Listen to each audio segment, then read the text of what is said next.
देवाची आज्ञा पाळण्याने सर्व गोष्टी आम्हाला मिळतो। देवाला यज्ञ नको, देवाला आज्ञा पाळणारे पाहिजे। जर तुम्ही आज्ञा पाळतात, आज्ञेमध्ये आशीर्वाद आहे।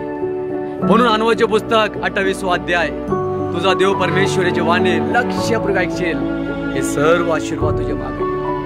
आशीर्वादाच्या मागे पळू नका। आशीर्वाद येशूकडे आहे, आरोग्य येशूकडे आहे। हर एक समस्या परिस्थिती येशू बदलणार आहे। येशू ते परिस्थिती काढणारा प्रभू आहे।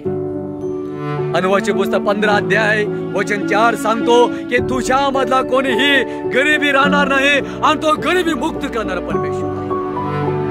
निर्गमचे पुस्तक 15 अध्याय वचन 26 सांगतो, जेवढे मी मिस्र देशामध्ये जेवढे आजारी पडलेला आहे, एकही आजार तुझ्यावर येणार नाही, एकही बिमारी तुझ्यावर येणार नाही, आणि परमेश्वर रोग करणार आहे। देव रोग मुक्त करणार आहे, और आजार मुक्त